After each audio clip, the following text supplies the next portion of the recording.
Have you ever been hurt on purpose by a friend, by your spouse, by your partner, by a stranger? Have you ever been betrayed? Well, of course you have. We've all been hurt at one time, maybe many times. The question today isn't how to keep from being hurt, although that would be a nice thing, wouldn't it? But honestly, it's an impossible dream. The real question today is, why should I forgive? Now, this is a question worth answering.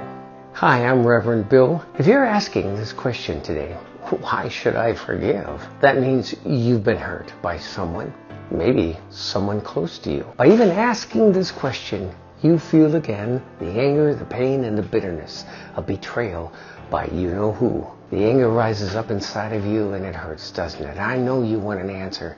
And boy, do you need an answer quick. Why should you forgive? Because the anger and the bitterness is eating you up inside. If there is one thing in all my years as a pastor that I've seen destroy more lives and relationships, it is this: the lack of forgiveness. I'm here to give you the best answer to your question that no one talks about. Why should I forgive? Once upon a time, Sally was hurt emotionally by her friend Janet. Janet shared a private story that Sally had told her in confidence. Janet's betrayal felt like a dagger through Sally's heart. Sally was really hurt bad because Janet posted their private conversation on Facebook.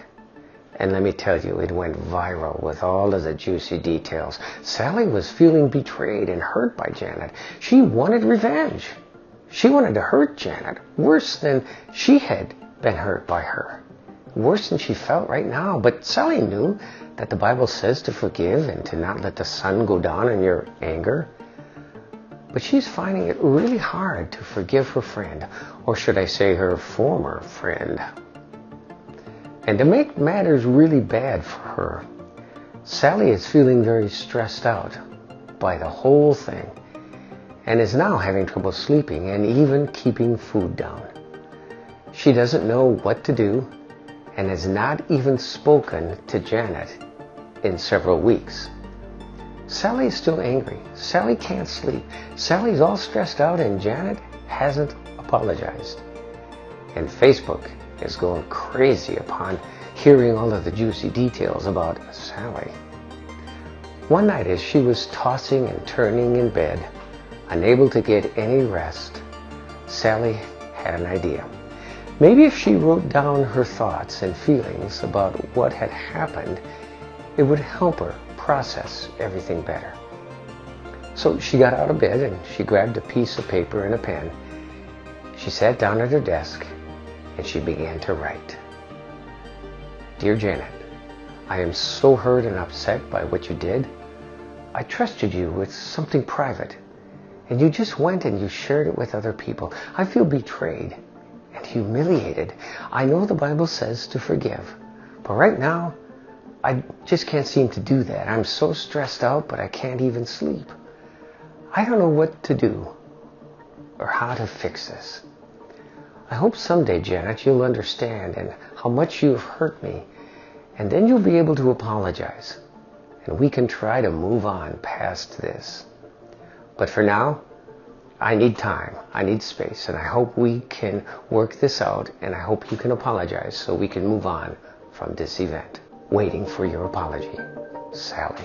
Do you see what just happened there? It's what happens 100% of the time when a person gets hurt by another person, a friend or a spouse or a family member. They get more upset with every passing minute. They feel all stressed out, inside and out. They lose sleep. Sometimes they get sick from all the anxiety. And here's the worst part. They expect the other person who hurt them to come crawling back and apologize for what they did. In other words, Sally's entire peace of mind, her well-being, and even being able to sleep again was all resting on Janet's shoulders. What happens if Janet never comes and apologizes? Sally will only get worse and worse because she has put Janet in charge of her well-being. Do you see?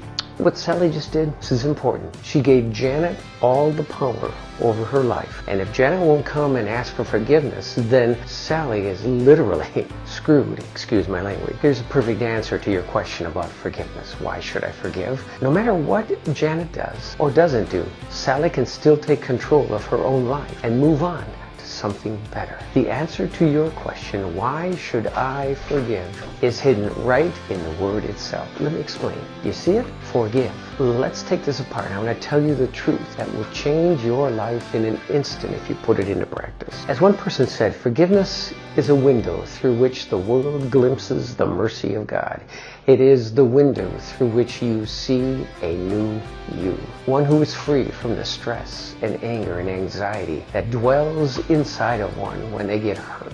Let's look at the word forgive. And as I said, it's your answer. I call this, what we're going to do, the forgiveness formula. The forgiveness formula does not depend on how Janet will act or if she will ever come to Sally and apologize for what she did to her. The forgiveness formula depends totally on how Sally looks at the wrong and finds the good even in the bad situation. Now let me repeat that. Find the good even in the bad situation. That's it in a nutshell. That is the forgiveness formula. Even when you're hurt, even when you're betrayed, you still can find the good. You don't excuse the bad, but you find the good and how you can be better because of what's happened to you. Let me explain that just a little bit more. Now let's take the word forgive and break it apart and answer the following sentence. In Janet's case, we'd say, I'm thankful for you, Janet, for giving me, then you fill in the blank with the positive outcomes for your life. Here's how Sally would fill it in. I am thankful for you, Janet, for giving me the wisdom to never trust you with the confidence again.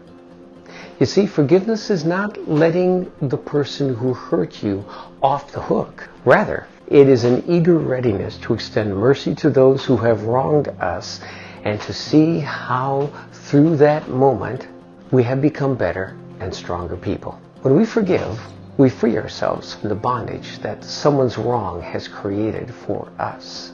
It is impossible to live in complete obedience to God and freedom from the pain when someone else controls our emotions. When you take control, the future is wide open for you, for your meaning and purpose and fulfillment.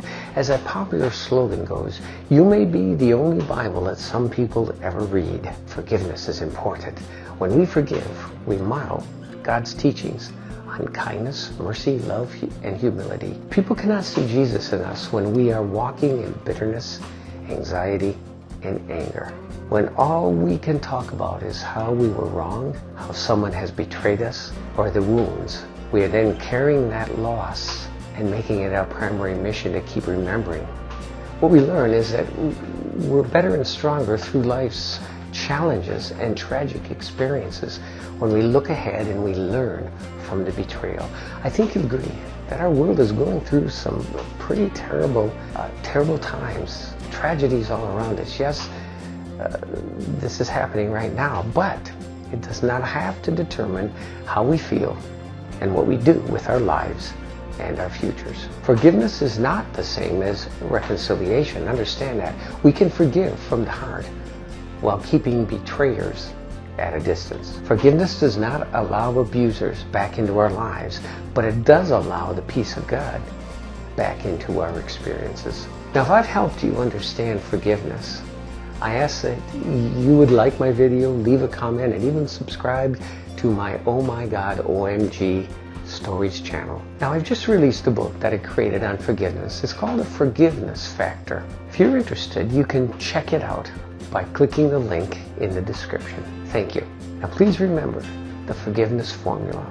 I thank you, name the person who has hurt you, for giving me, and then name the positive thing you have learned through that experience. I thank you, blank, put in a name, for giving me wisdom, the strength, the ability to understand that I can carry on even though you have hurt me. Name some positive quality that you are learning out of that experience. Why should you forgive? Because it's the only way to live. Thanks for watching. This is Reverend Bill from the OMG Story channel. Take care. I'll see you on my next exciting video.